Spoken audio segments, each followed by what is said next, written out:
Daona and Zawadahan see us stay. Neki Wahid, Okaranika Wanage, Got Yore, Got Yudokdaje, Goigon, you can joke Kodan. Daona ne and the Wehage. Nay, Yanade, Ginigo, Geneva Gonto, Nay Goyat the Rodo. Naoni Wagadon Hahare, Naoni the Wax Traditions. Now Guagon got Choriano, Gino Hodan, Wagari Wagaono. Nakini, the Hodak Gradon, the Wax and Oda. Wagatahuni, not Gontege, Ginuani, the Wagada Hiardum. Naoni Waganyoke Haga. Nena ne, Sahino, Yaya Kimorni, Yosaraga Jinahe, Gonto, ne, what Canada, que. Nua and the Werhage or Swagon. Ne, Nidiwaga Dungeon. Tanaoni, Nagade one a year that day. Ne Lanajak Gazon, Lanadam Sadino. Ne Octin Westerons, Ganagarastra Garon, Genuwe Tarit Rundon. Ne the Guadan of Haladons, Sagon Sconos, and one of Dunions. So, my name is Jeremy Green. I am Dehodak Gradon. I grew up in Tainanega, Mohawk Territory. I've been here for about 16 years now. And I'm really excited to share the results of this study with you. I'm very happy that you are all here. And for all of you who RSVP'd, for those of you who didn't, say, what's wrong with you? No, I'm happy too that you're here and you were able to sneak in undetected. Just a little bit of background on myself. I teach here. I'm a sessional lecturer, Six Nations Polytechnic Institute, teaching one course this term in the third year BA program. As well, I'm a full-time PhD student at the University of Hawaii in Hilo in the Hawaiian and Indigenous Language Revitalization Program. And so I'm going to get into the study here. On March 22nd, 2016, I was hired by SNP to conduct a research study called Improving Efficiency in Onkwe'honwehneha Second Language Instruction and Acquisition, the Critical Path to Creating Speakers of Onkwe'honwehneha. This research study sought to address a critical shortage of speakers through uncovering the path to expediently creating a critical mass of speakers. This research study was made possible through an Ontario Trillium Fund grant, which was announced at last year's Six Nations Language Conference on March 30th, 2016. Also announced at the same conference was the ability of SNP to deliver and independently accredit its own 3-year BA program in Onkwe'honweh languages for Gayakono and Ganyankehaga. The intention is for the BA program to become a 4-year program.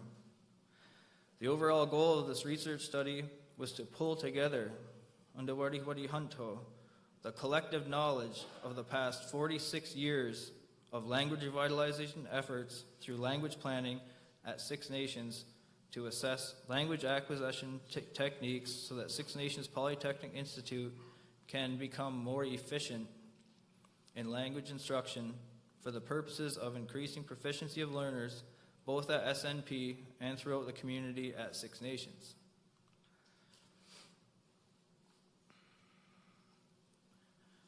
Benefits of the study include to national, local, and regional governments to guide language policy, language planning, and resource allocation. If Bruce is here, we're going to need your rebels at some point.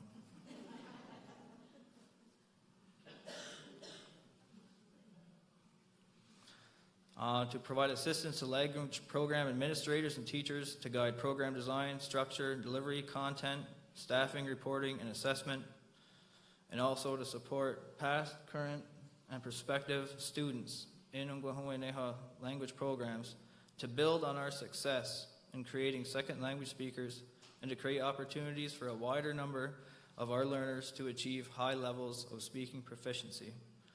In one of the focus group sessions, with the learners who had become speakers, there was one person in particular, and they said something really interesting. They said, I like the title, how it has the word path. And that at this point, we've been at this so long here that we expect the path to be provided for us to follow. And those of us who have gone on that path and have become speakers, that we can lead others who will follow. And so this study doesn't exist in a vacuum. The path of the trail has already been broken. This study builds on the work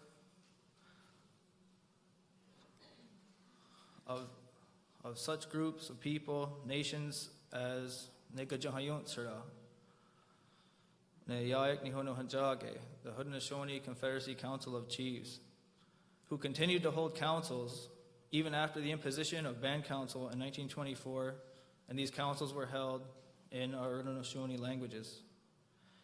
They provided protection for the continuation of our longhouse ceremonies, feasts, and funerals, even in a time when Canada had passed legislation criminalizing and outlawing gathering for dances and ceremonies. These councils, ceremonies, feasts, and other community functions continue on to this day. And they provide for us the pathway of how to intergenerationally transmit Onkwe'honwehneha. This work also builds on the work of those chiefs, clan mothers, faith keepers, and speakers who recognized the need for action to stop language shift. In 1969, the Canadian government tabled the White Paper. So even before there was terminology for language shift, these people fought to institute native second language programming at the Central School, which is now called J.C. Hill School, in 1971. The languages there were Onkwe'honwehneha and Onkwe'honwehneha.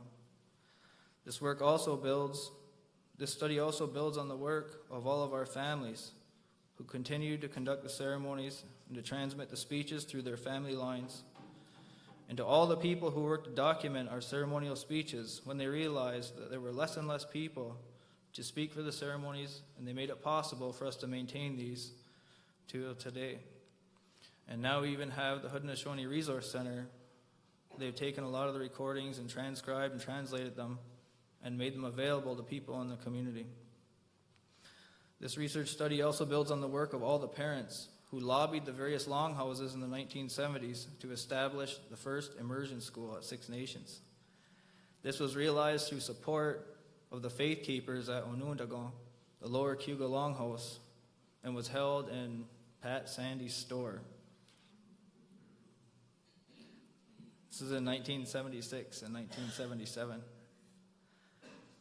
This research study also builds on the work of all the people who worked so hard to start the first language academy in the mid-1980s, which today has become known as Gowaneo and is set to celebrate its 30th year anniversary of providing immersion education in Onkwe'honwehneha and Onkwe'honwehneha for the children of Six Nations. It also builds on all the people who work for and support our language in any way, shape, or form. All the students, the teachers, the parents, the grandparents, administrators, maintenance staff, curriculum developers, all the people who open and close meetings and gatherings in our languages, to the parents and volunteers, to everyone who buys raffle tickets and donates to Toy Bingo.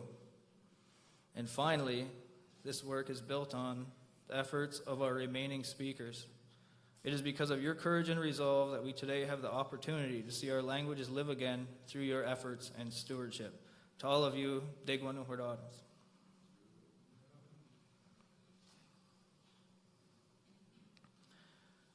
So this study builds on the efforts of the past 46 years of language revitalization efforts through language planning at Six Nations to contribute to our present efforts and strengthen our languages into the coming days ahead. This study is part of a shift in thinking within the community at the present time, from focusing on language revitalization through domain reclamation, meaning starting schools, starting programs. The study seeks to provide support to and strengthen the domains which our people have worked so hard to reclaim, establish, and maintain through contributing to improving language acquisition specifically.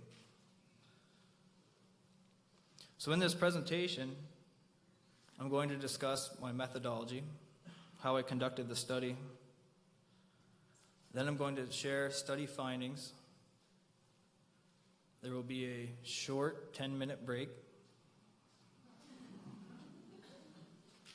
We'll get to critical issues and next steps, and then there will be a closing.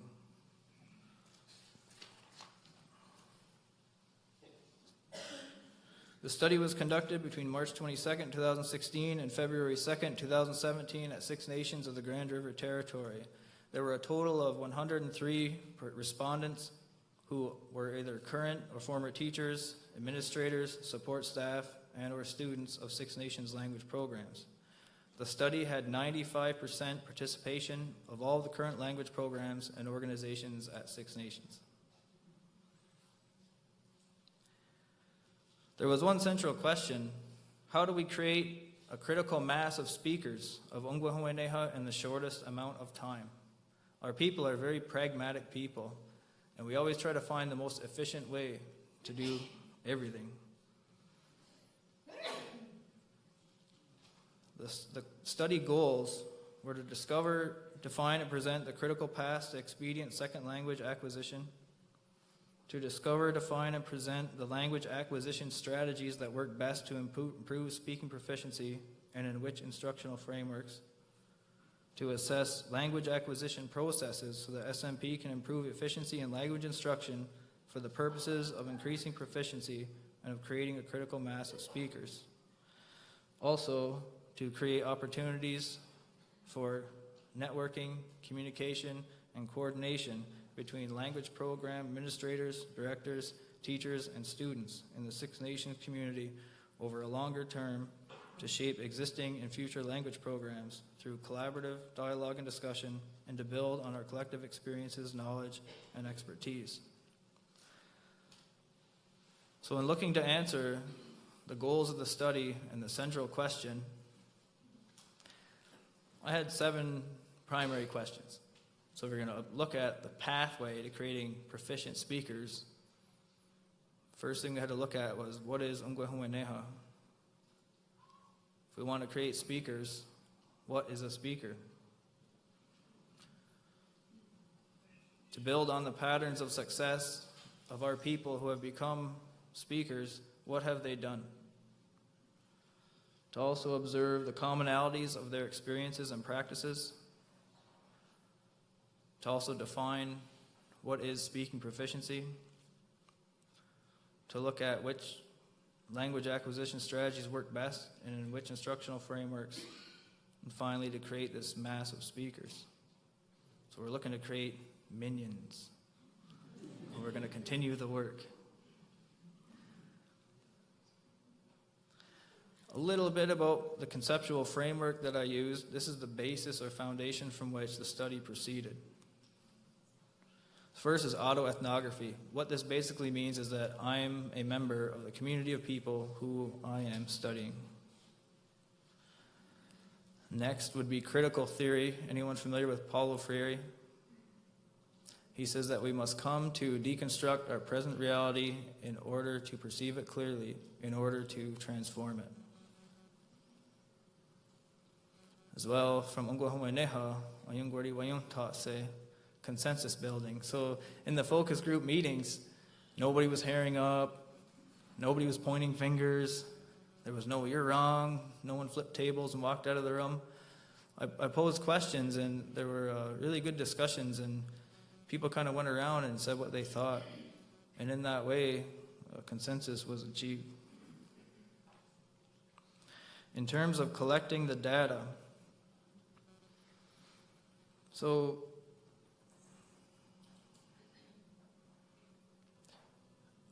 I sought to acknowledge our own people here at Six Nations who have been doing the hard work and the heavy lifting, all the work on the ground to create a critical mass of speakers.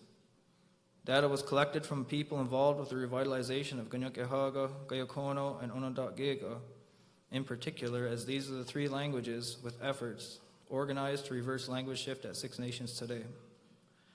Data was collected through an extensive literature review, 4 focus group meetings, and a series of anonymous questionnaires. So in the literature review, I thought, okay, efficiency in second language acquisition.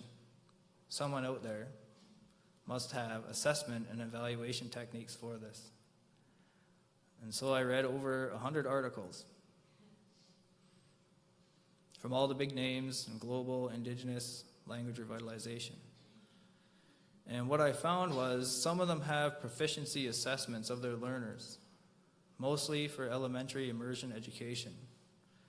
And what I found was there are very few who focus specifically on proficiency.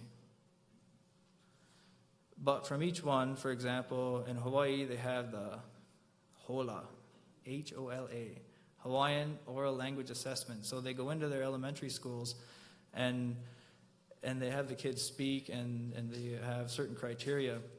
And so one of the main criteria I got from them was that they actually think in Hawaiian, that they don't think in English and speak Hawaiian like they're speaking English. And for them, that was a very critical factor.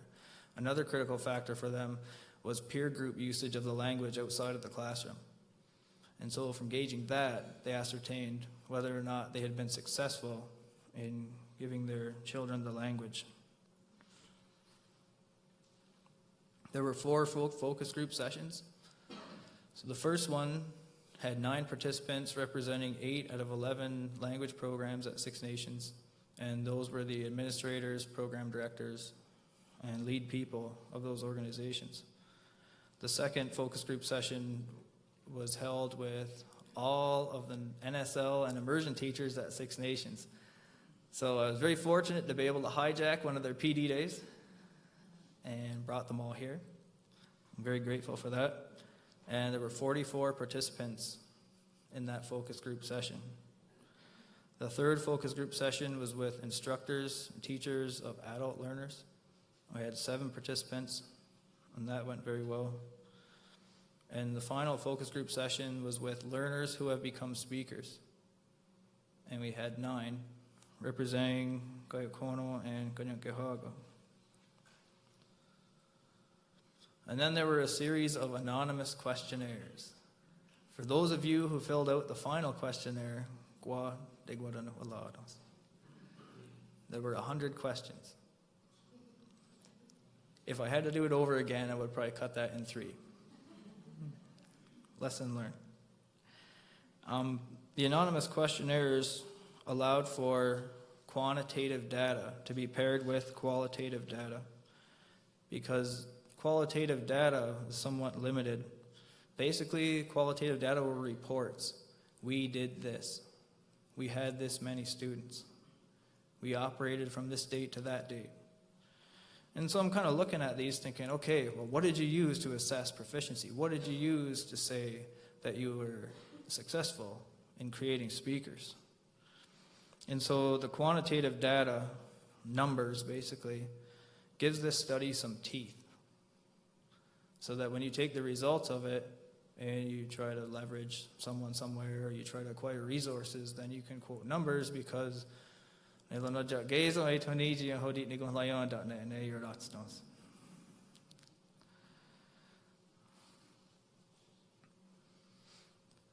so through this process, I also found terminology, very specific terminology, offered a language program, spoke the language more, interacted in the language.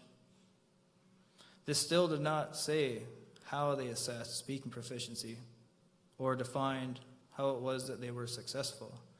In this community, we're past the point of simply establishing programs. They're established, the money's flowing, people are involved, they're motivated, and so now we can work to sharpen our focus on language acquisition specifically. So for the qualitative data, I used the process of coding. Show of hands, who's familiar with coding? Higher. Higher. That's good. So first I took the data from the focus group meetings, and there were certain codes that emerged. And from these codes then were comprised of different themes. And then each theme was comprised of a series of categories. So each category was explored in depth. I looked specifically for the emergent codes that would signify successful second language acquisition. Each code, its themes, and categories were first examined independently, and then relationships between the separate codes, themes, and categories were examined through qualitative comparative analysis. Here's an example how we created Onkwe'honwehneha speakers at Six Nations. So one of the codes was speaking proficiency, and the themes within that code were language use, motivation, and participation in community functions. So if we look at motivation, that was comprised of the categories of identity, family legacy, and inspiration. So data from the questionnaires was examined through exploratory factor analysis. Correlation analysis, which represents linked concepts, and cross-tabulation, where examined the relationships between variables such as number of years spent studying and proficiency level to answer key study questions. If we look at the table, you can see there are certain components of speaking proficiency. We'll take morphology, all the little morphemes, the parts and pieces of the language. So I asked people, well, what level of proficiency does that target? And they responded with novice and intermediate level speaking proficiency, and the most effective instructional frameworks, adult immersion, and university and college courses. So then that's how I proceeded. And so after all of that, I created this epic online questionnaire. So this final questionnaire was for confirmatory factor analysis to test the validity of the hypotheses that emerged from the focus group meetings and the questionnaires.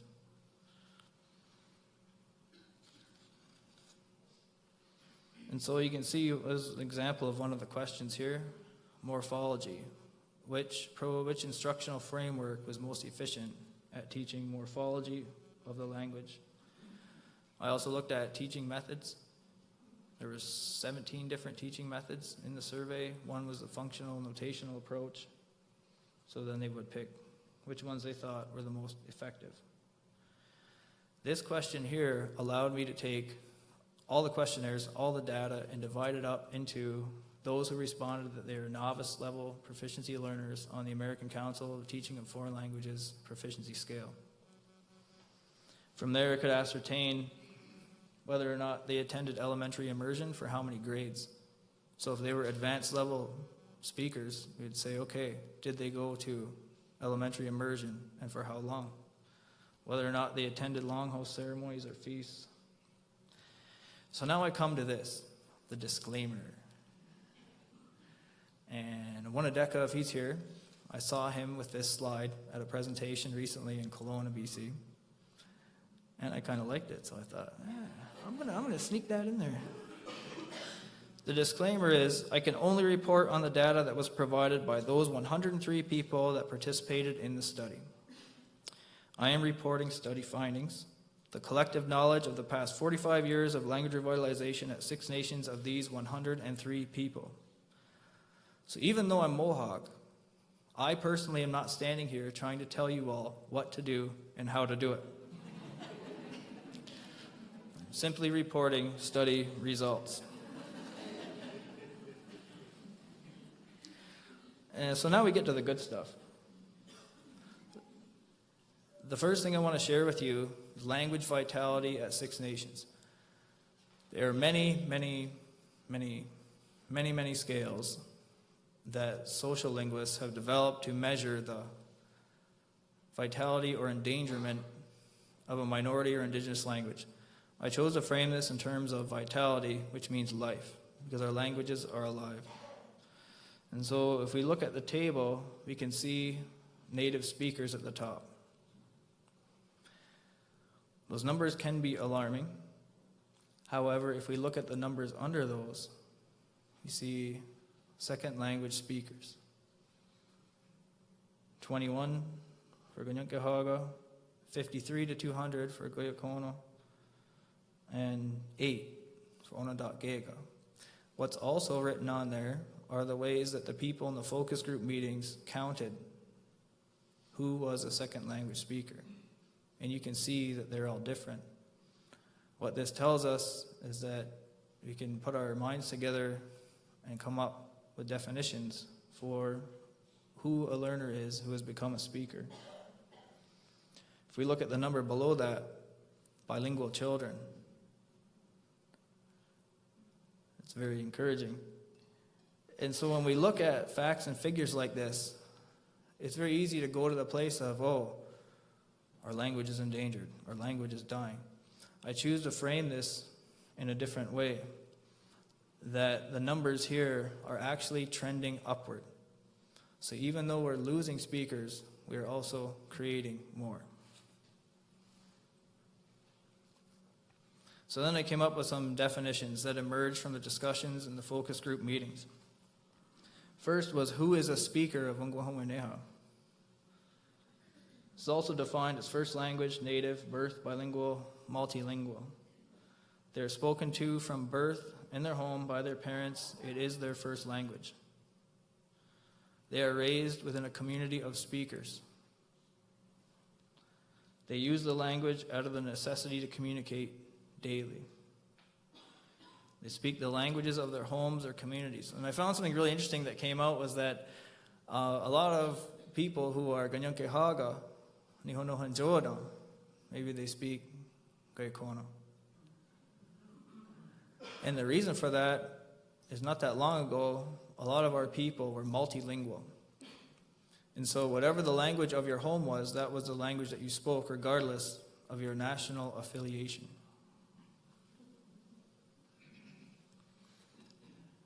Speakers, their language acquisition process is natural. Language use transcends symbolic functions. That means it transcends reciting memorized speeches.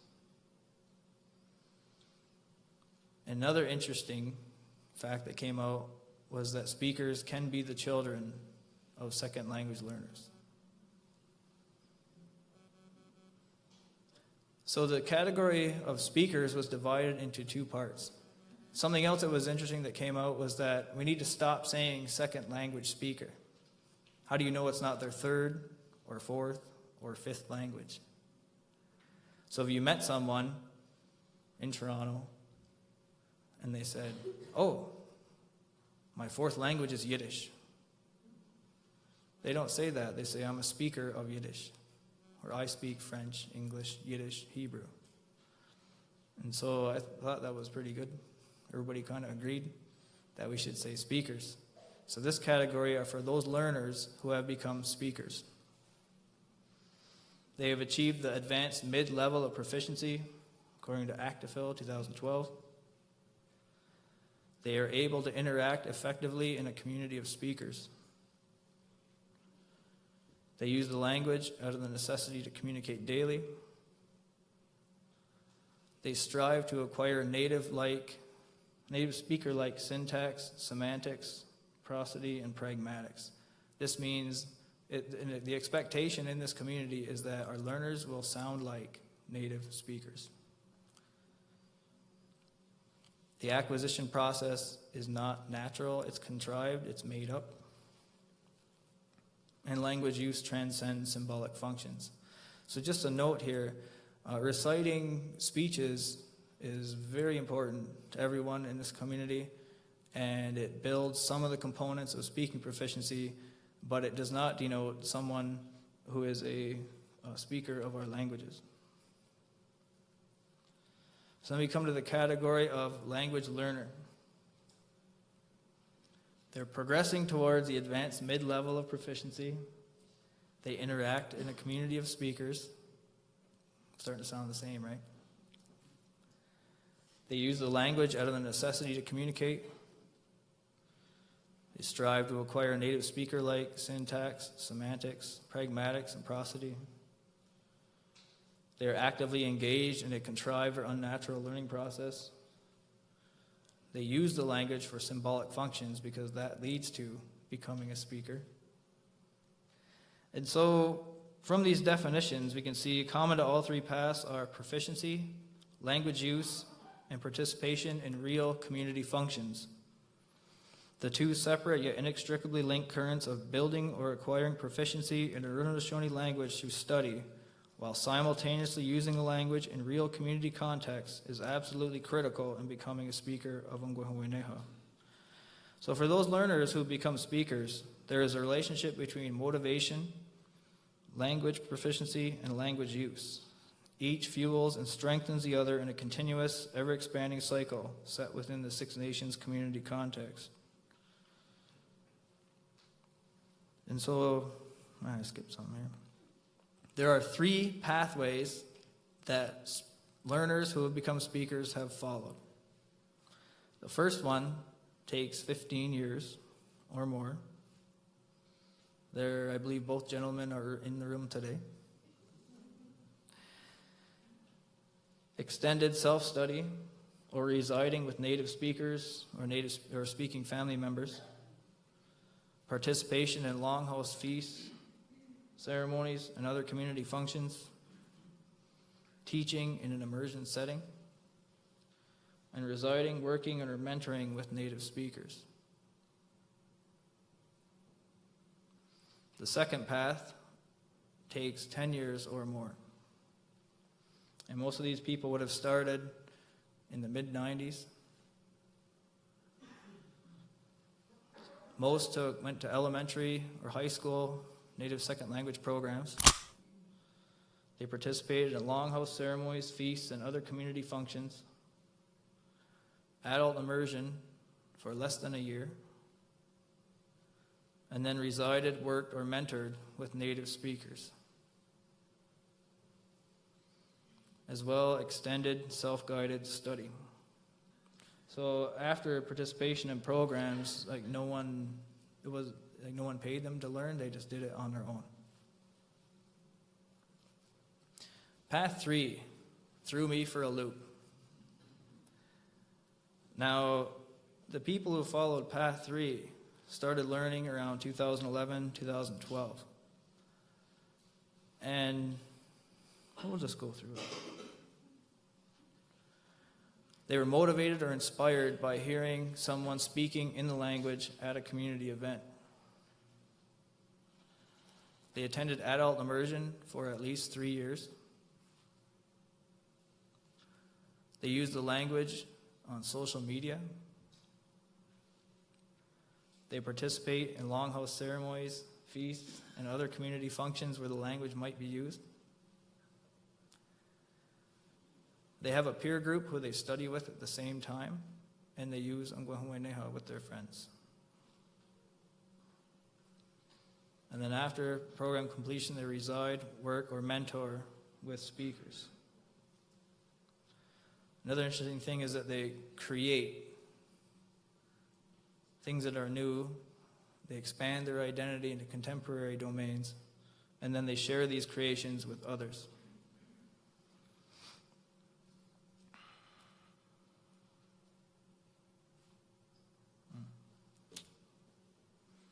And so we come to language use. And I kind of skipped this slide, but I'm going to go back. Language use and proficiency go hand in hand. And so at Six Nations, motivation and inspiration provide the desire for a learner to use the language. It is this desire that drives them to further their speaking proficiency. They are committed to learn the language and to transmit it to others. The second component is to then develop the capacity to use the language effectively. This is where language acquisition planning becomes absolutely critical to creating Onkwe'honwehneha speakers, and is the goal of this study. Learners acquire an appropriate level of speaking proficiency in advanced mid in order to interact with other speakers. They are aware of their level of speaking proficiency, and they monitor and track their own progress. They constantly work towards native speaker-like proficiency, the desired end goal. The third component, you see use there, is having opportunities to use and speak the language in everyday life, in real community functions, and to expand their identity as an Onkwe'honwe person in contemporary society. The community supports this process through maintaining and expanding what's called language sustainability. So language sustainability basically means if all the dollars stop tomorrow, that these people would still keep learning to speak Onkwe'honwehneha.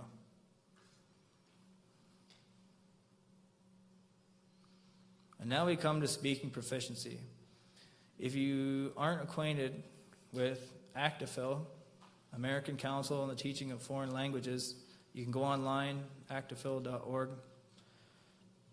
and measures the proficiency of learners. In this community, most organizations use ACTIFL in some form to assess their learners. And so I used it as a frame of reference in this study. Speaking proficiency was understood by study participants as the ability to communicate meaningfully, accurately, and purposefully in the target language their wants, needs, thoughts, desires, and feelings in a way that was comprehensible to native speakers. Speaking proficiency is built or developed over time through a conscious, guided, monitored, and assessed series of learning processes.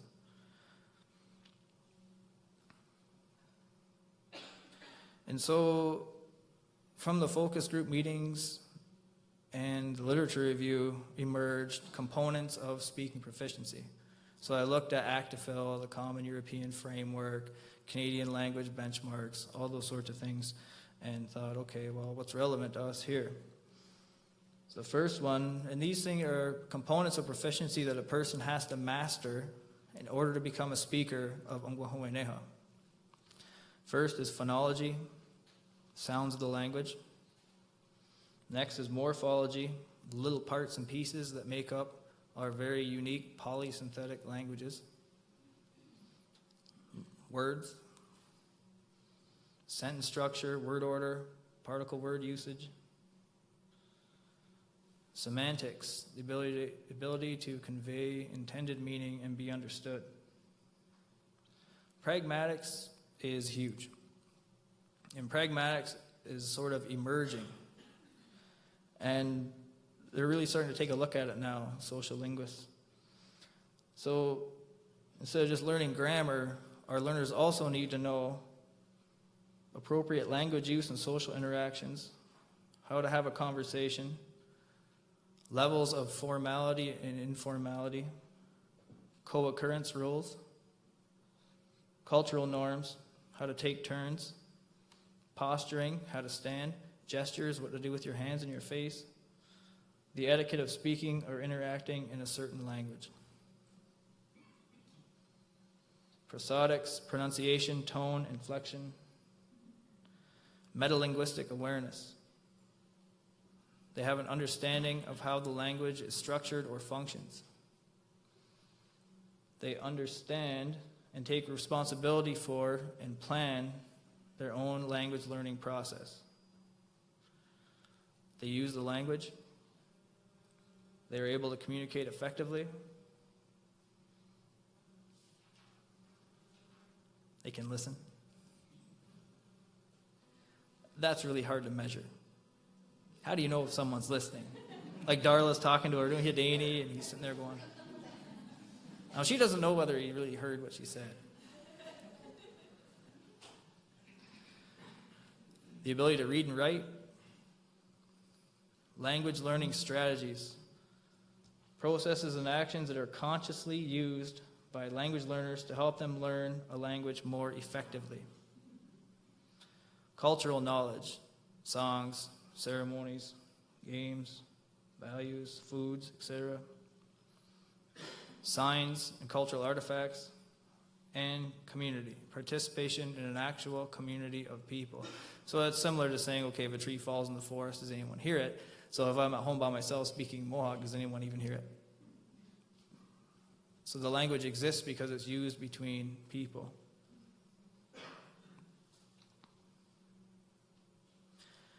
And so the single most important factor for learners to build proficiency and who have become speakers of our languages is language use. This means they speak the language as a communicative device to meet daily needs and to express their thoughts, feelings, and ideas. There are 3 components to language use. Now, I heard these when I was in Hawaii, and I was at this thing called Onkwe'honwehneha. And there were 200 of their teachers who were all Hawaiian speakers, all interacting for 4 days straight in Hawaiian. And at the end, one of their only remaining first language speakers stood up and she thanked them. And she cried. And she said what's written on those 3 arrows. And so first she said, "Thank you all for bringing the language back to life." So learners who have become speakers bring the language back to life by using it in their daily lives and maintaining and perpetuating established community practices and customs. They give life back to the language by expanding its use into modern or contemporary domains. They always move the language forward by creating in the language and integrating contemporary identities with the maintenance of community-based customs, practices, and norms. Because language use was such a critical component, a lot of information emerged. And what emerged were there are essentially 6 layers of language use. And so learners who become speakers, they move from 1, participation, up to 6, transformation. In participation, they recognize and or work within structures that already exist within the community. So these can be longhouse ceremonies, social activities and gatherings, language programs in schools, longhouse, church, social dances. To further their language use, they work to maintain and preserve these structures at level 1, such as preservation projects, documentation, creating dictionaries, lexicons, or grammars, and establishing language programs. The 3rd layer or level, domain reclamation. The home, peer groups, social media, their car, places of employment, and themselves. The 4th level or layer, learners create new applications of the target language, generally through contemporary forms of personal expression, documentation, entertainment, and literacy, integrating traditional Onkwe'honwehneha identities with contemporary living or society. These include original written works in the target language, memes, translating and performing contemporary music, translating contemporary written works, short films, television programs, and radio shows. The 5th level or layer is community development. So speakers work with or create organizations, businesses, bodies, and employment opportunities outside of education wherein the target language is required to be spoken. The overall focus is on improving the overall health and quality of life of community members through community development that creates the conditions for long-term language use and sustainability. So a good example of this would be the Six Nations Birthing Center. So first they reestablished the ability of our own people to birth our own babies in our own territories. And then we would raise the citizens of our nations there. And also they always seek to incorporate language, Onkwe'honwehneha, into what they do. And so if you go in there, you can see it. It's on posters, it's on a wall. People are saying speeches to the babies when they're born.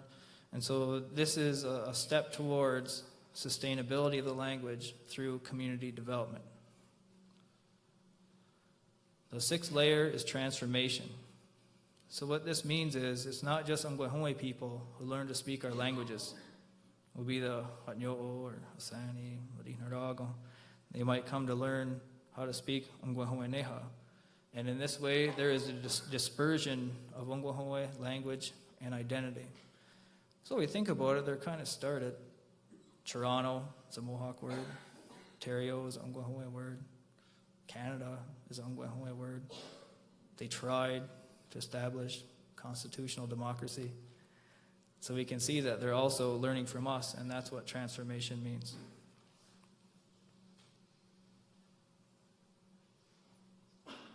So before we go to the break, some more study findings for you.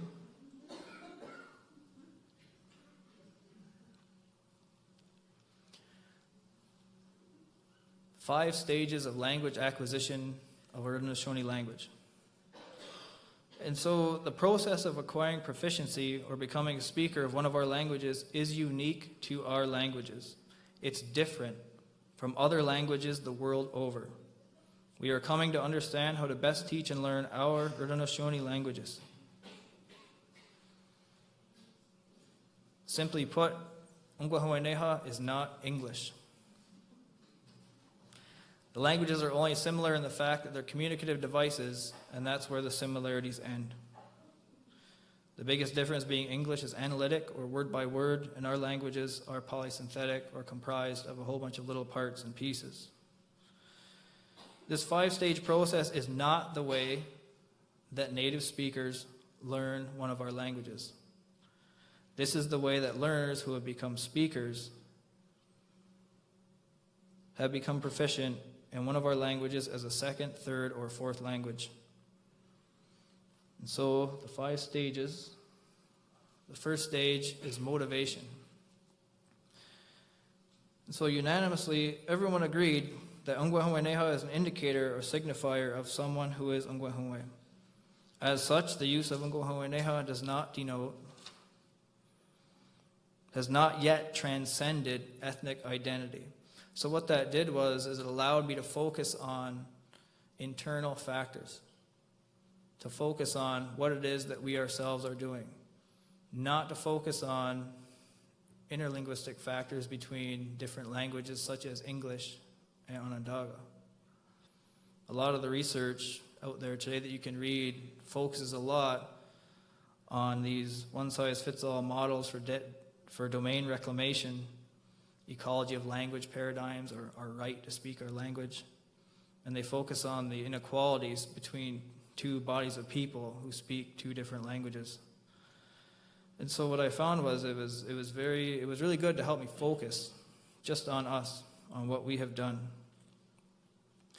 So through motivation, language learners become speakers as part of their own personal process of self-discovery, self-identification, inclusion and or identification with an ethnic group of people, perpetuation of a nation of people to maintain Onkwe'honwe rights, decolonization, self-empowerment, and to more fully understand, maintain, and participate in dynamic Haudenosaunee cultural practices. Another component of motivation was the maintenance of family legacy. All of the learners who have become speakers remember someone in their family who was a speaker, and they wanted to show honor and respect for that family member by becoming a speaker themselves. They also became inspired, and they used this inspiration to fuel their fire to building speaking proficiency and using the language in the community. So the second part of this 5-stage language acquisition process, unique to our Haudenosaunee languages, is to build a base. So the novice learner builds a foundation of prosodics, pragmatics, lexical knowledge, cultural knowledge, listening comprehension, and literacy. They learn the orthography of the language and acquire symbolic proficiency. They are able to ask and answer simple questions, to use memorized phrases and context, list words and objects, recite short memorized speeches and sayings. They become literate. They listen for meaning. They understand the language acquisition process, and they track and monitor their own language learning. So you can also see here the amount of hours, about 900 of contact hours. And a lot of our programs here at Six Nations are very, very effective at building a base. And so in this presentation, you're going to hear a little bit about the most effective instructional frameworks. This doesn't mean that the other instructional frameworks aren't effective. It's the right thing at the right time, at the right stage of proficiency. And so in this way, everyone's efforts, all the programs have a place in creating speakers of Onkwe'honwehneha.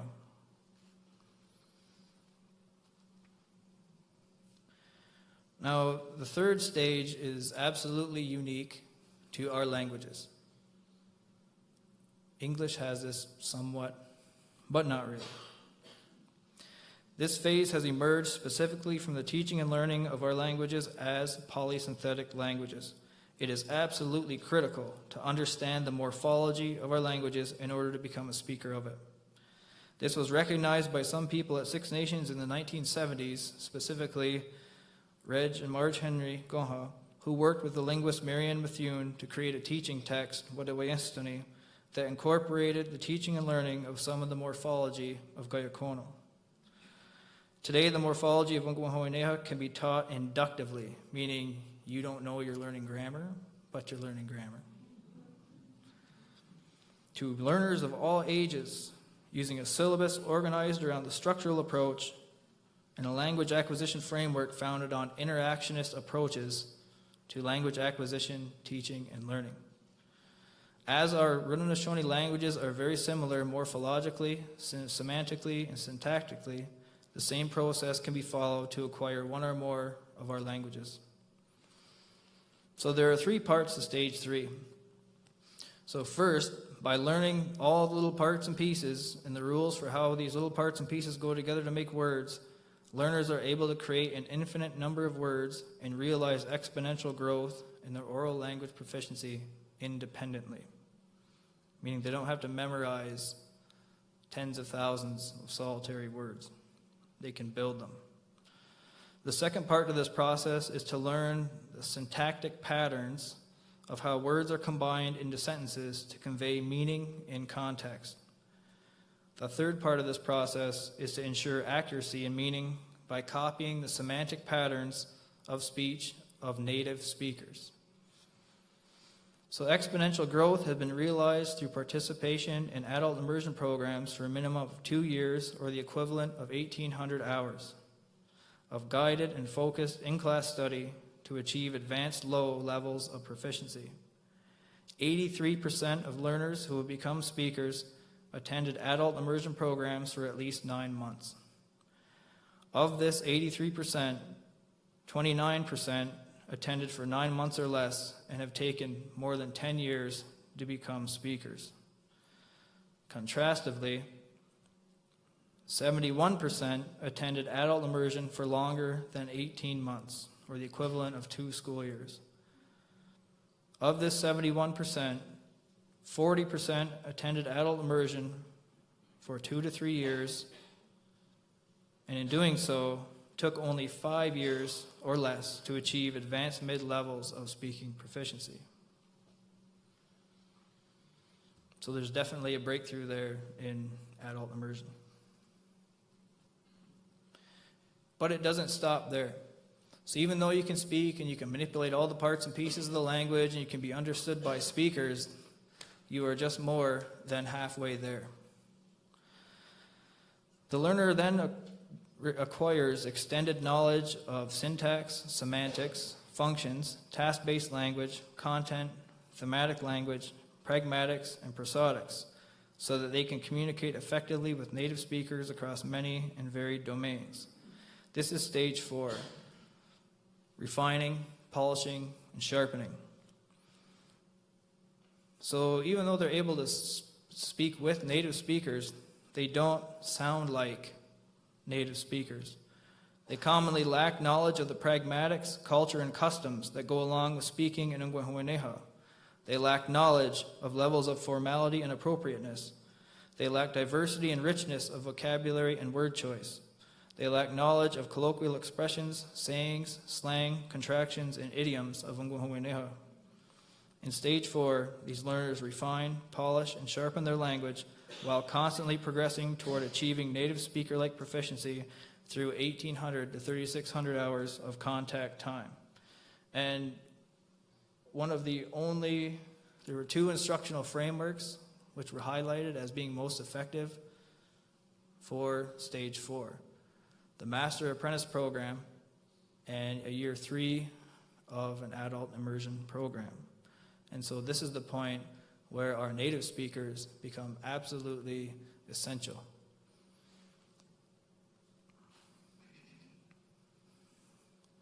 So after this, the fifth and final stage is called finishing.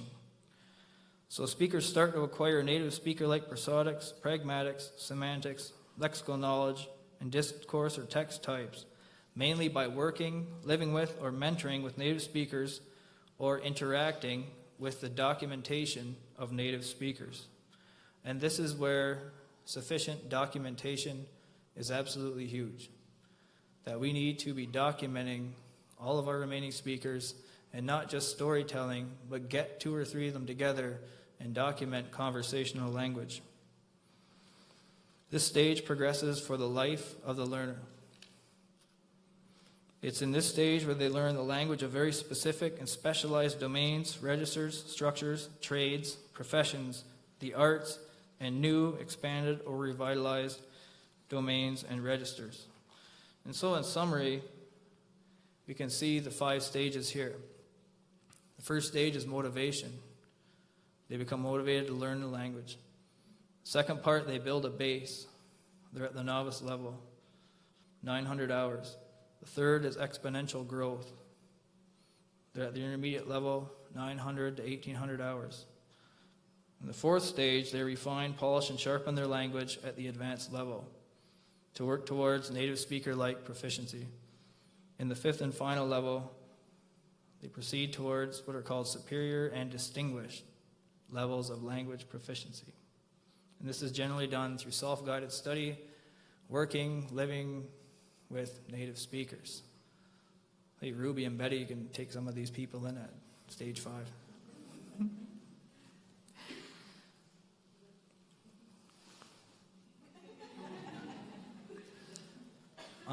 We had Rod come in to provide some snacks, so we're going to take a brief 10-minute break.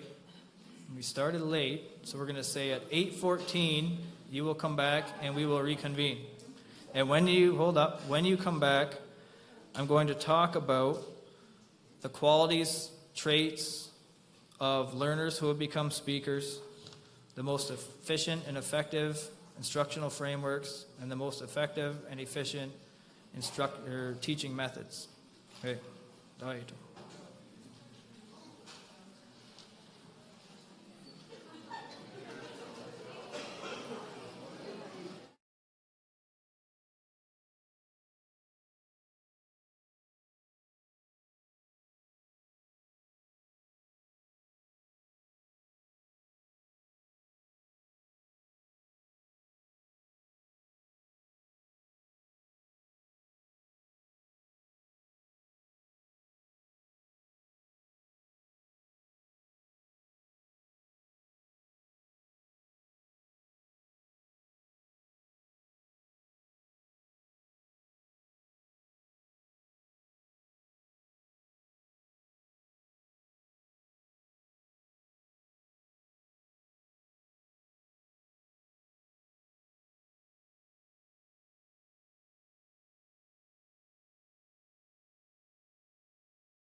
Wegwe. Ono nze wado hansi stays in ek and go kodo. Tono is a word staragarini.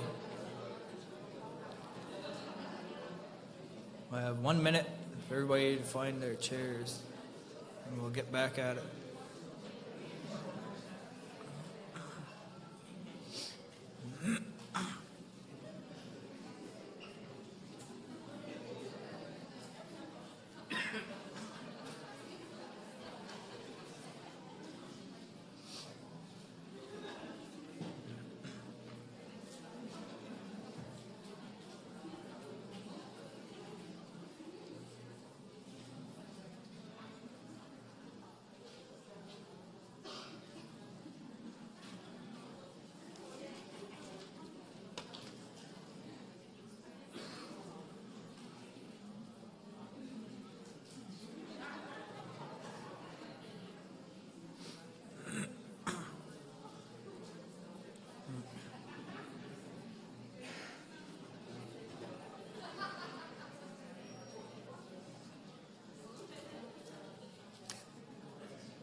Dane ga de wahi and ze wehage ne ya kahawe yang kwat kondak kung hatche jino hodon jungwa yat inyondo umagong wasandade.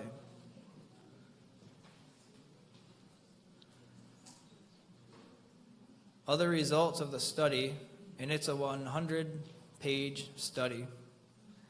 I kind of picked out the stuff I thought the community would want to know about.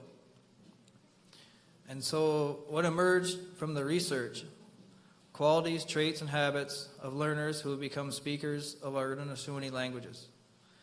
This comes from what's called good language research. So there's a woman named Joan Rubin in 1990 who came up with a theory that if you learn the language learning strategies used by successful second language learners and that you consciously employed them, then you too could be a good language learner. Not prescriptive in any way, shape, or form. So in the focus group meeting, it was stressed that language use is the single most important factor for any individual seeking to become a speaker of Onkwe'honwehneha. These learners are fearless. They're not afraid of mistakes when using the language. They speak the language outside of class with their peer group, both in person and through social media and electronic devices. They force themselves to speak Onkwe'honwehneha, and when they don't know how to say something, they have a support network of speakers to assist them. Language use necessitates learning, and that what is learned is of use for the purposes of real, meaningful, and purposeful communication with other speakers of Onkwe'honwehneha. Of those people who have become speakers, 100% use the language daily at home, and 100% use it with their peer group. So you can see on the graph here, all the way to the end means 100%.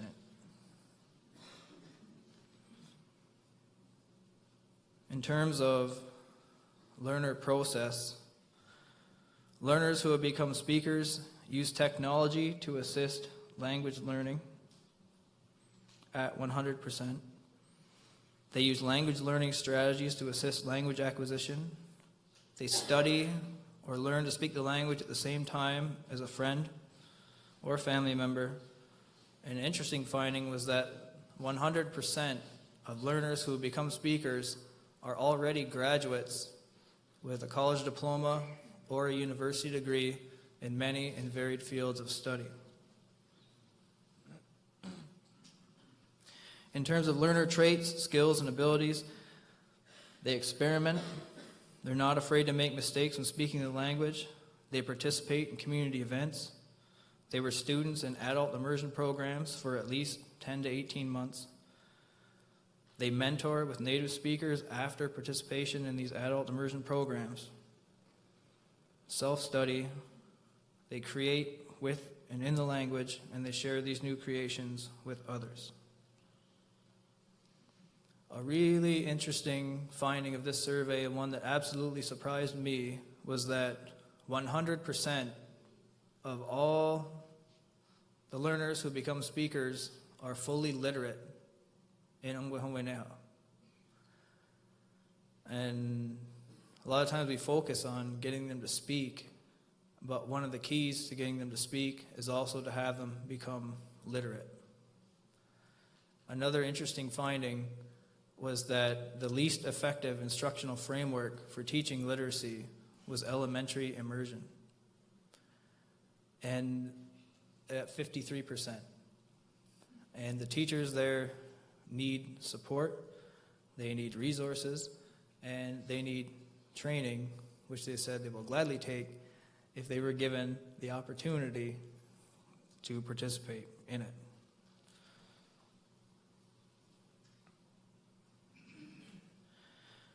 Now, a contentious issue emerged in the focus group meetings. There are essentially two schools of thought at Six Nations for the acquisition of Onkwe'honwehneha.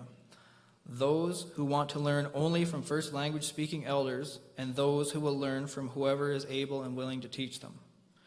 There was a sense among many participants that Onkwe'honwehneha needs to be learned in its pure form from native speakers. So it was said that the new speakers don't sound like native speakers.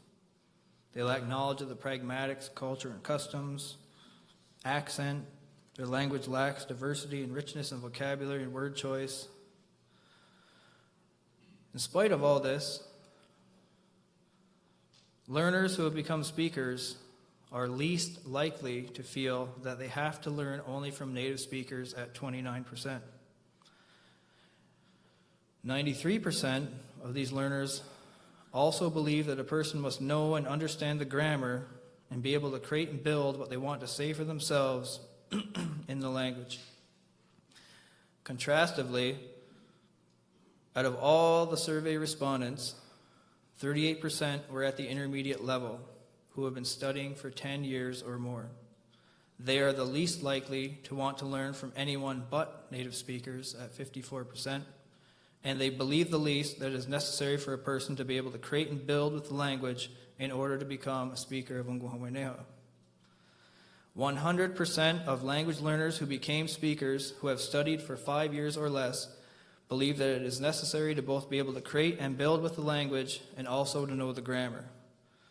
Of this 100%, 17% believe that only native speakers should be teaching them in language programs. Two distinct paths emerge from the data for the amount of time invested for those language learners who have become speakers. The first group are those who studied 5 years or less, 50% of all respondents, and those who have studied 10 years or more, 43% of all respondents. So those who have been studying 10 or more years, such as myself, started to become speakers in the late 1980s and early 1990s as adults or young adults. So 43% have been trying to learn for 10 years or more. Of these, 0% attended elementary immersion, 75% took NSL courses in elementary, high school, and university, 67% attended adult immersion, and of this 67%, only 20% attended immersion for more than 9 months. Now, the group that threw this research study for a loop was the group who have been studying for 5 years or less and who have become speakers. They all started learning around 2011, 2012. So 100% of these learners spent at least 18 months in an adult immersion program. 40% of them studied for between 28 to 35 months, which is 4 to 5 years. Out of this 50%, 17% attended NSL elementary, high school, or university college language courses or programs, and 67% had no prior experience learning Onkwe'honwehneha. Such efficient acquisition of Onkwe'honwehneha with such little prior experience signifies that there has been a breakthrough in adult immersion for the efficient creation of speakers. Comparatively, 93% of those at the intermediate level attended adult immersion. Of this 93%, 62% participated for 10 months or more, and 38% of these have been studying for 10 years or more. 77% took elementary NSL, 62% took high school NSL, and 62% participated in university or college level language courses. So what have the 50% done who studied for 5 years or less and have become speakers of Onkwe'honwehneha so quickly? What all of this indicates is that there is a contrived, fake, or unnatural process to acquire Onkwe'honwehneha that is expedient. Further, that during this process, language learners will not sound like nor speak like native speakers, and that's okay. Once they become speakers at the Advanced Plus level, it is expected that they will work towards sounding like a native speaker and will learn from native speakers or the documentation of these speakers. This is backed by the quantitative data where it was found that the only instructional framework suitable for speakers at the advanced level of proficiency was the Master Apprentice program. So now I get to most efficient instructional frameworks. Now how this was determined is that based on the components of speaking proficiency, survey respondents indicated which instructional frameworks or types of programs are the most effective at building each component. We have a very colorful graph.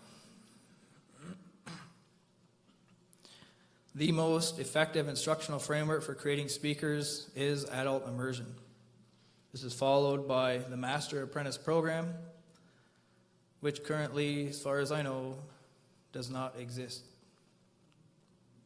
Bringing it back.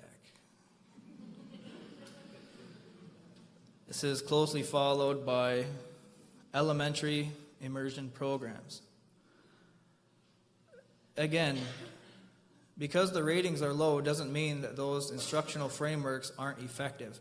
If we look at the 5 stages of language acquisition of Haudenosaunee learners and languages, then each one of these instructional frameworks has a place to make meaningful contributions.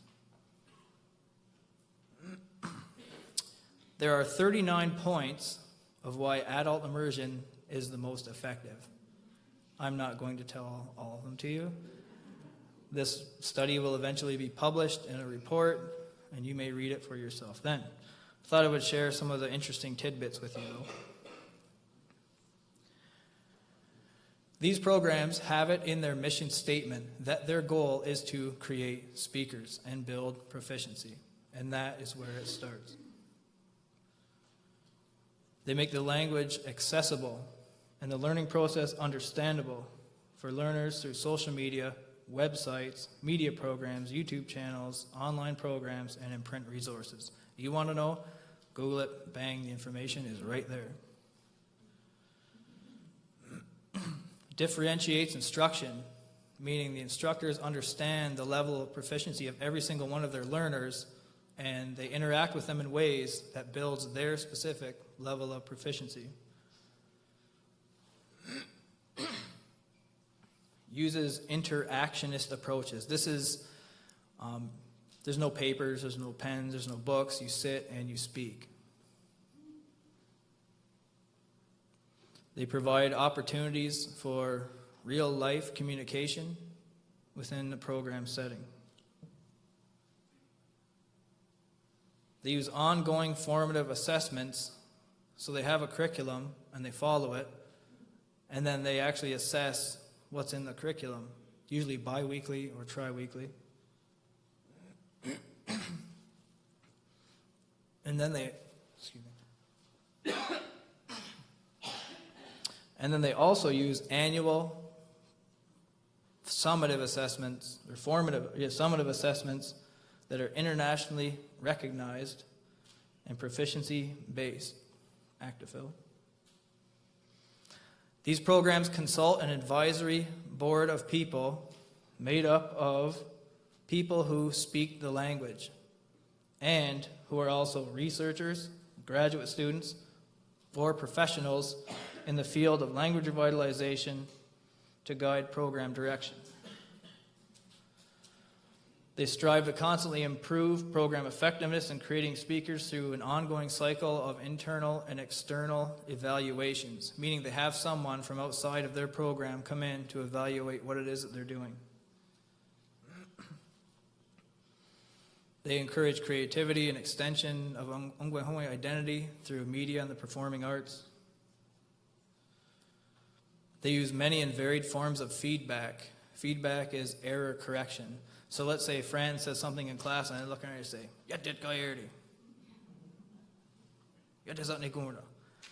that is a form of feedback, but it's not very positive. So these programs use varied and many types of feedback to indicate to learners that they've made errors in their speech. They provide at minimum 3,600 hours of contact time, which is 3 full years. Funders, if you're listening, 3 full years, 9 months, 6 hours a day. And this one was interesting. The administration speaks the language. So now I get to the most efficient teaching and learning methods for Haudenosaunee languages. I'm going to go through these kind of quickly because we have a plan to host a one-day Haudenosaunee Language Proficiency Summit where we will have people come in who use these methods to model for everyone how to use them. These methods come from, So the most effective teaching and learning methods transcend the many and varied methods and can be reduced in simplest terms to approaches that meet the unique and specific needs of teaching and learning our polysynthetic Haudenosaunee languages that we have worked to develop for the past 46 years. So within the 5 stages of language acquisition, one stage in particular is unique to our Haudenosaunee languages. So stage 3 focuses on exponential language acquisition, facilitated through achieving mastery of the complete morphology and syntax of Haudenosaunee languages. We have adopted, incorporated, and developed approaches to teaching and learning to target this complex and multifaceted characteristic of our languages that is difficult for both learners and teachers to master because of its distance in form and structure from the form and structure of everyone's first language, mostly everyone, English.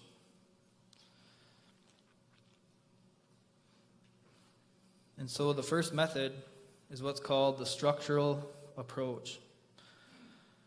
So in the structural approach, the focus is on developing habits of speaking in order to build automaticity, which means the words fall out of your mouth, and that the structures are taught one by one.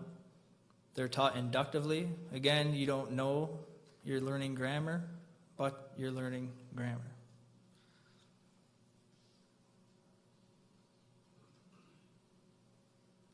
The second approach that is specific and most effective for teaching our languages is the interactionist approach. Again, it teaches grammar inductively. It's concerned primarily with word order and syntax. And so how it works is grammatical features and the morphology of the language are first presented to learners through real contextualized language and communication. The job of the learner is to sit and listen and try to figure out for themselves what is being taught to them. So the role of the teacher is to design interactive language tasks where input is modified for comprehensibility. What this means is you speak to the students in a level just above their level of proficiency. And so this method is very similar to if anyone has ever become a pilot, that you spend time on the flight simulator before you actually get in the real plane. So this method is very effective for our languages, where the classroom is a protected space where learners have the opportunity to think, observe, speak, interact, form hypotheses about what they think should be said, and whether or not it's correct, and to try them out. The next method is based off of both the structural, functional, and interactionist approach is called the root word method. So the root word method is designed by our own people, and it's primarily concerned with structuring the morphology and syntax of one of our languages to simplify it in order to more efficiently teach it to learners. It's concerned with building words out of all the little parts and pieces. Task-based approach. So here, learners are giving meaningful communicative tasks which they participate in. The functional notational approach, again, communicative competence, real-life situations which are guided and protected within the classroom setting. This one here, there was no name for it. I couldn't find a name for it. And so it comes from Actifil, the actual OPI. And so I called it the floor-to-ceiling approach. And so in this floor-to-ceiling approach, the teacher interacts with the students through real conversations on topics of the learner's choosing. They establish a floor, the level of proficiency that learners are comfortable speaking at. And then it's like the teacher has a stick and they keep poking them along. They try to push them up to see how far they can go to talk about that topic. Where communication begins to break down for the learner, the teacher recognizes that, backs off, and then brings them back down to a level where they're comfortable to leave the learner with a feeling or a sense of achievement and accomplishment.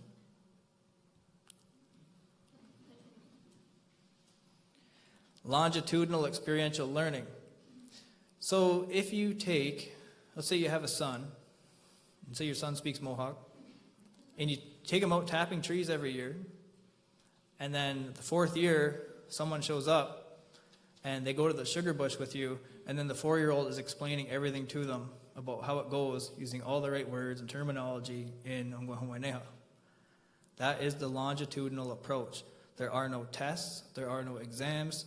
It's experiential learning based on following the natural cycle of survival and all the ceremonies that come from it. And so in this way we would think, okay, well, little Johnny's 6 years old and he can't talk about how to make a turtle rattle. We're going to fail him. It's not that. It's that little Johnny is given years and years and years of the same experience annually, and over time he becomes able to speak about whatever those kinds of experiences. Interactive learning. This came from the learners who became speakers. They take the documentation in audio or video formats, text, of native speakers, and they listen to it. Now, they don't just put it on and listen to it and tune it out. They actually listen to it interactively. So when they hear something that they don't understand, they write it down, they make a note, and they ask a native speaker to explain it to them. And in that way, they continue to build their proficiency. Mentorship, spending time with native speakers. Social media language learning. Because everyone has cell phones, or almost everyone, a lot of our people use them to communicate through Onkwe'honwehneha. So because that's what our people are doing out on the street and in the homes, then we can also do that in our classrooms. And so if teachers meet the students where they are, they're more apt to be able to bring them in. So this method encourages learners to engage in real conversations and dialogue through social media to build their expressive skills in the language, which are absolutely critical in creating speakers. Performing arts and media-based language learning, basically getting the learners to do plays, puppet shows, different kinds of performing arts. You can video record them, they invite an audience. And again, it builds expressive skills and it allows them to extend their classroom learning into other settings. Finally, I'm going to come to critical issues and next steps. How do we create a critical mass of speakers of our Onkwe'honweh languages? The first issue is accessibility. If I get online and I want to know about your language and your language program, I want to be able to type it in and have all the information come up. It's not necessarily that way, and respondents in the study really want to be able to access language online. If anyone's ever checked out the cool website, Cougar Oral Legacy, it's awesome. All kinds of accessible content, audio formats, print materials. It's really good. Accountability. Our learners want to become speakers. Period. That's what they want.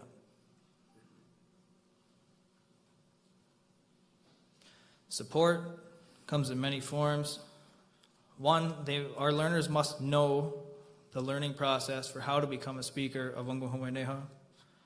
They have to be given the appropriate number of hours in language programs using effective and efficient teaching methods. This means, again, funders alert, 4 full years of study, or the equivalent of 3,600 hours of instruction. The next critical issue was language sustainability. So this means if all the money stopped tomorrow, we would still keep learning and speaking our languages. Why not do it in the home? It's free. Integrating the language into community, institutions, spaces, and groups, and maintaining longhouse ceremonies, feasts, funerals, wakes, etc. And again, it's free. We would still keep doing those things if all the money was turned off.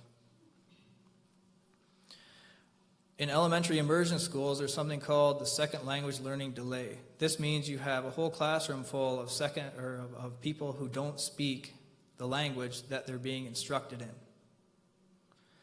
In a study, Jim Cummins observed and made recommendations based on 30 years of French immersion in Quebec.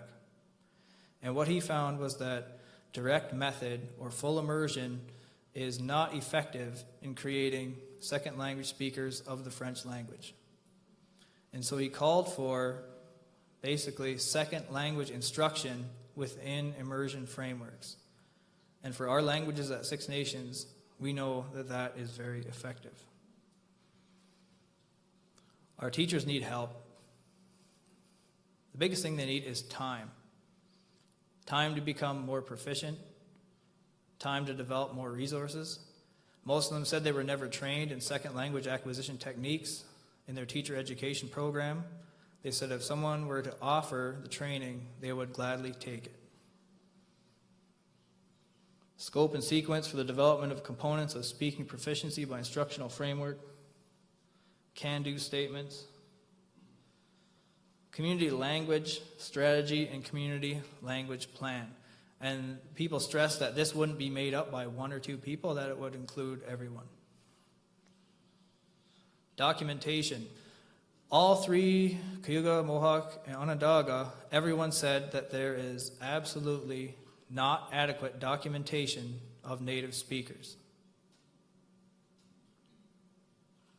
Funders note. Literacy, for people to become literate in our languages. And finally, getting to the end, there is a brochure at the back that outlines definitions of speakers, the 5 stages of language acquisition. Deha Gonerday has one there. Can you hold it up? What learners who have become speakers have done. So you can pick 1 or 2 or 3 of those up and take them home. There will be a published report of study findings. What I've shared with you is just a small snippet. We are planning to have a Haudenosaunee Language Proficiency Summit, Saturday, March 25th, 2017, where you will see in action the teaching and learning methods in practice. I will be inviting many of you to come in and show everyone these methods, if you're willing to share. Mentor videos, because motivation and inspiration is huge. We've made a series of videos of learners who have become speakers. We plan to show those and honor those people at the Language Proficiency Summit. This presentation will be made into a series of what are called webisodes. New term to me. So if you wanted to see the talk on 5 stages of language acquisition, then you could click on it on SNP's YouTube channel. I will be giving a shorter presentation at the WIPSI conference, which SNP is hosting in Toronto in July. And now, does anyone have any questions or comments? We have time for a couple.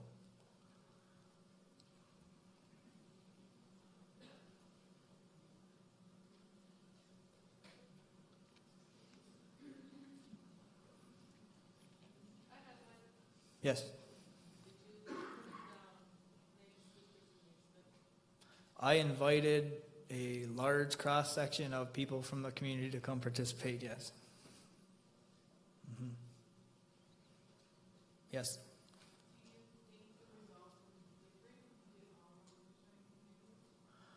Yes, because this community is unique in that we have 6 languages.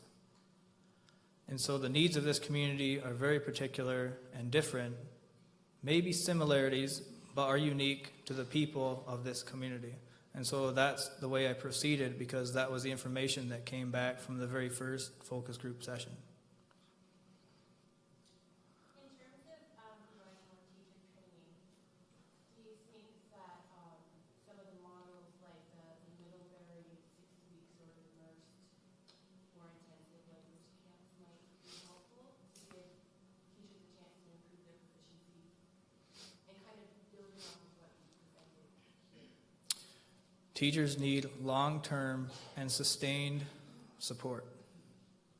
So the language camps I saw in Hawaii for their teachers, they were very good at providing inspiration and giving them some kind of thoughts for the upcoming year.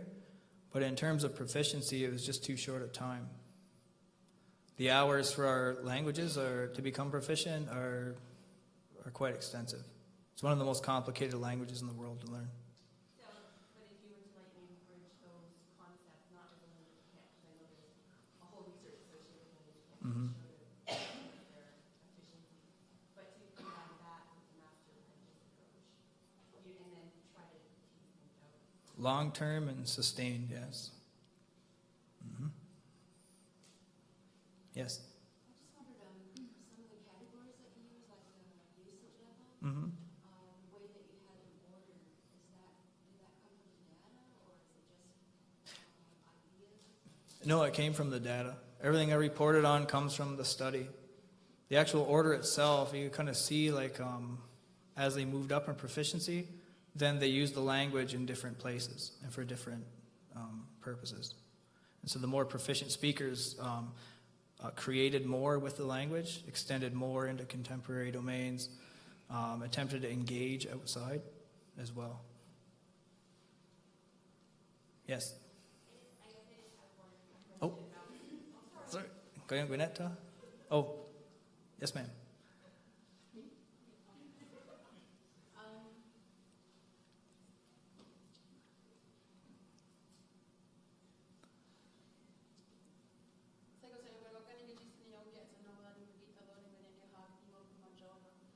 Do you think in order to increase the amount of speakers, of children speakers, that it's more important to focus on our adult speakers becoming fluent and becoming more proficient in speaking?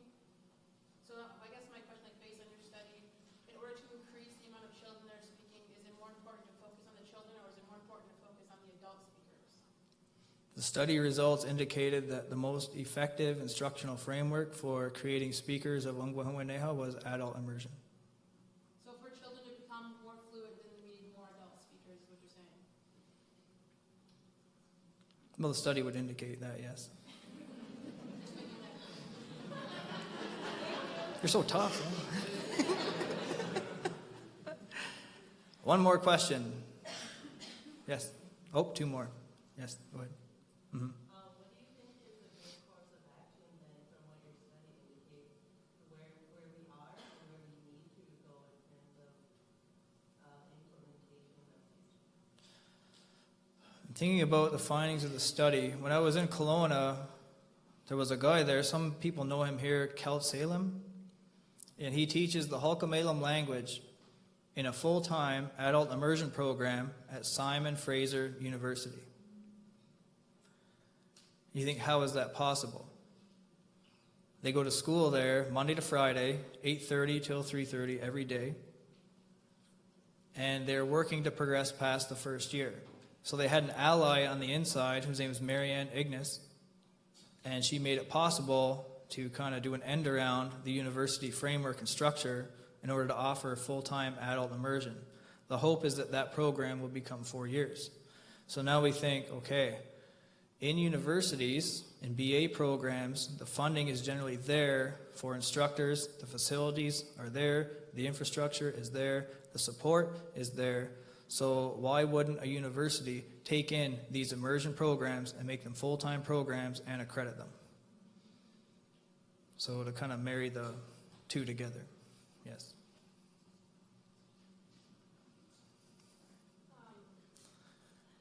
I just want to maybe pick up on what a few people said, but so in order to increase the language proficiency in our community, we need to focus on adult immersion. And we've had an adult immersion program for 17 years. We've had Onkwe'honwehneha for 30 years. So you think lots of children have gone through immersion, lots of adults have gone through immersion. We still don't have enough proficient speakers where we're comfortable as a community as a whole with our language proficiency. So something's not working there. There's the bridge is broken because we have lots of children in immersion, lots of adults in immersion, but for some reason it's not happening in the families, it's not happening at home, and that's why more children aren't speaking as a first language, I suppose. And so maybe you can comment on that, but just based on my experience as a language learner, which so far is pretty short, we get 2 years, or this is for Onkwe'honwehneha, we have 2 years in immersion. I'm not sure of the Onkwe'honwehneha situation, but for us, we have 2 years in immersion, and we don't have funding for a third year. And so all of our adult learners, we get to that 1,800 hour threshold, which is not good enough to raise a family, and you need to get to that 3,600 hours, and we don't have opportunities to do that because there's a lack of resources, there's a lack of funding. For me, I want to spend time listening to first language speakers. I do my best to listen to recordings all the time so that I can supplement my immersion that way. But, and a lot of students just don't know that they have to go that extra mile on their own to get to the level where they can raise families. And so there's this major gap in our language community here where we're only getting to a certain level through immersion. We're not getting to that next step where we can raise families, and that's why our children aren't becoming first language speakers as much as they should be. And so maybe you could talk about Okay. how we can bridge that gap, or what advice you have for language learners who are going to the 2-year immersion and how they can, because right now we're doing it on our own because there's the lack of resources. So first, that's why those 5 stages of language acquisition of Haudenosaunee languages is so critical for our learners to understand. That even if the immersion program ends, we're working towards language sustainability, and through language use at home, in the car, with yourself, community functions, that's free and doesn't require anyone to pay you to do it, or a building, or a program. So through language use, then you would do that yourself. The other really important thing, there are so few native speakers who have the time to be able to sit with every learner. So this is where documentation of native speakers becomes absolutely critical. And then training for our advanced level learners to be taught how to interact and learn from the documentation of native speakers. As for elementary immersion, There's extensive research, there's extensive information that will be in the published report that you can read when it comes out.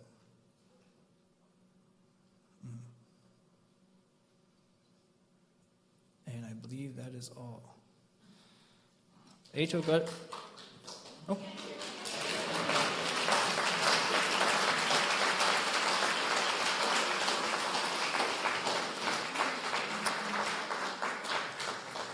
Goigalinua, the Guadano Halado, Gini John was a Wadahumsada de Ginahora de Bagatka Wanyo, Uagon Wasandade.